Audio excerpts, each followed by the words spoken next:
Hello bachon, let's read the question. So the question says, inside a hollow sphere, uniform sphere of inner radius r, a uniform rod of length r root 2 is released from the state of rest as shown. The mass of the rod is same as that of sphere. Assume friction to be absent everywhere. Horizontal displacement of sphere with respect to earth in the time in which the rod becomes horizontal is.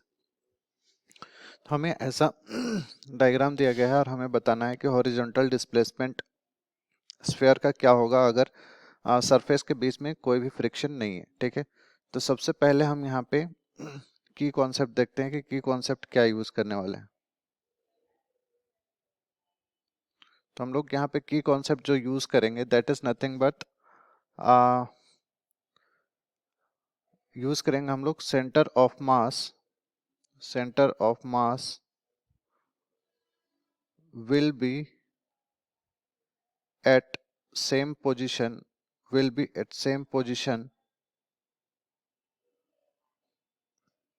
if no external force is present। ठीक है, अब यहाँ पे अगर देखें तो इस condition में क्या है कि इसमें सिर्फ डाउनवर्ड डायरेक्शन में जो भी फोर्स है वो that forces are acting in downward direction.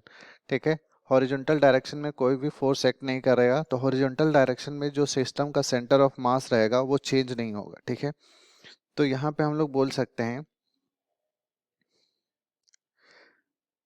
there will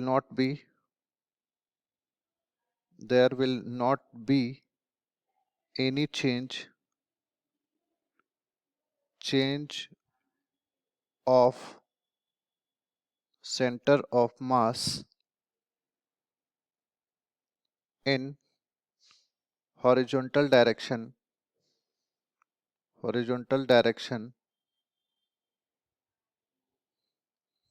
as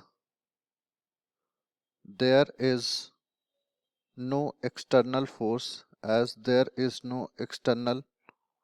force acting।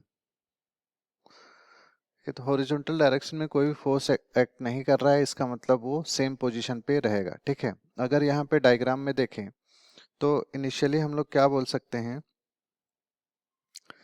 कि यहाँ पे अगर हम लोग देखेंगे, ठीक है, मान के चलते हैं कि हम यहाँ से एक ये लाइन ड्रॉ करते हैं, क्योंकि ये वाला रेडियस आर है तो ये भी आर हो जाएगा। तो यहाँ पे ये एंगल जो है दिस एंगल विल बी 45 और ये एंगल जो है ये भी 45 होगा। ठीक है, ये एंगल 45 हो जाएगा और ये एंगल 45 हो जाएगा क्योंकि आइसोसेलेस ट्रायंगल रहेंगे। ठीक है, यहाँ से अगर हम एक परपेंडिकुलर बाइसेक्टर ड्रॉ करते हैं तो उस कंडीशन में क्या हो जाएगा कि यहाँ से अगर ये 45 डिग्री है तो इसका अगर हम लोग प्रोजेक्शन फाइंड करें, ठीक है, मान के चलिए कि यहाँ से मैं इमेजिनरी लाइन ड्रॉ करता हूँ ये वाली, और यहाँ से ये वाली इमेजिनरी लाइन ड्रॉ करता हूँ। ठीक, तो अगर हम ये वाला एंगल 45 है या फिर ये वाला एंगल 45 डिग्री है तो इसका अगर प्रोजेक्शन फाइंड करूँ, प्रोजेक्शन मतलब साइन वाला प्रोजेक्शन अगर फाइंड करूँ तो ये वाला वैल्यू कितना हो जाएगा, this will be nothing but how much you can find, this will be nothing but अगर ये वाला कंपोनेंट अगर हम लोग फाइंड करें, ये जो दिख रहा है आपको ये, तो ये वाला कंपोनेंट कितना हो जाएगा। देखिए सबसे पहले उसके लिए क्या करना पड़ेगा कि ये हमारा लेंथ पूरा दिया हुआ है, ये लेंथ दिया हुआ है आर रूट 2। ठीक है, तो ये हाफ लेंथ कितना हो जाएगा, यहाँ से अगर ये वाली लेंथ हम लोग फाइंड करें तो ये कितना हो जाएगा आर बाई रूट 2 और ये भी कितना हो जाएगा आर बाई रूट 2।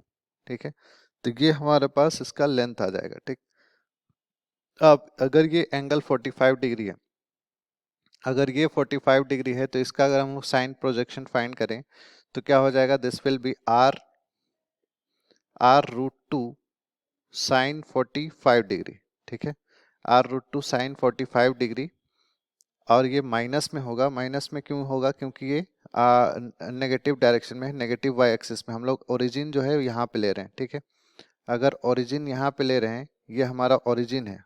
ठीक है, तो ओरिजिन अगर हम लोग यहाँ पे लेंगे तो ये माइनस में होगा। ठीक, तो अगर हम this is nothing but why of road. ठीक है, हम लोग रोड का सेंटर ऑफ मास निकाल रहे हैं विथ रिस्पेक्ट टू स्फीयर।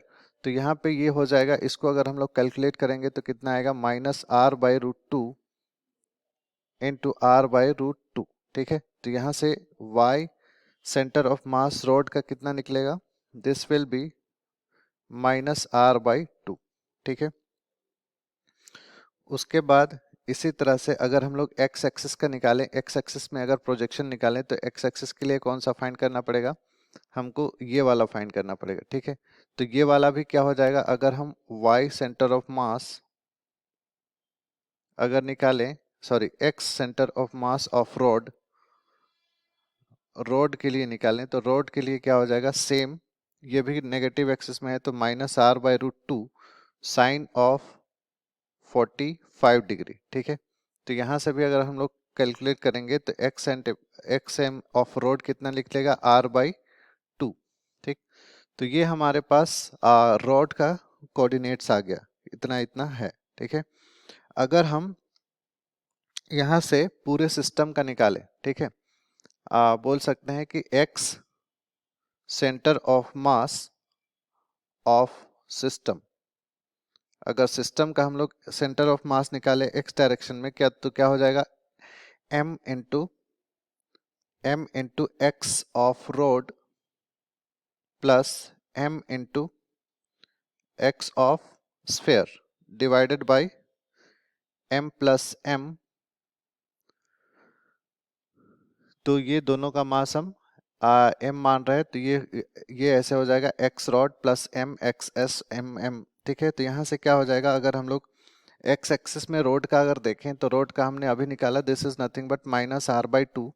तो यहाँ से हमारी वैल्यू क्या आ जाएगी, this will x centre of mass of system अगर हम लोग निकालें, this is nothing but system, तो x centre of mass of system this will B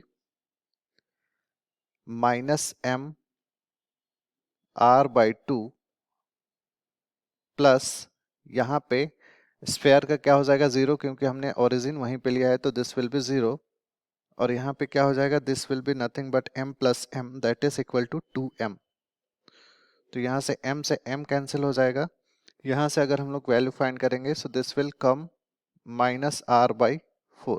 ठीक है, तो ये x इनिशियल कंडीशन में है, जब स्टार्टिंग पोजीशन में है ये। ठीक है, अब हमको पता है कि सेंटर ऑफ मास जो है कहीं बीच में लाई करेगा, अगर यहाँ पे एक मास रखा हुआ है और यहाँ पे मास रखा हुआ है, तो कहीं बीच में लाई करेगा और वो कभी भी शिफ्ट नहीं होगा, क्योंकि no external force in horizontal direction है, तो वो सेंटर ऑफ मास वहीं पे रहना चाहेगा। ठीक है, तो होगा क्या कि जो स्फेयर का सेंटर मास है वो शिफ्ट करेगा। ठीक है, तो हम लोग बोल सकते हैं कि सपोज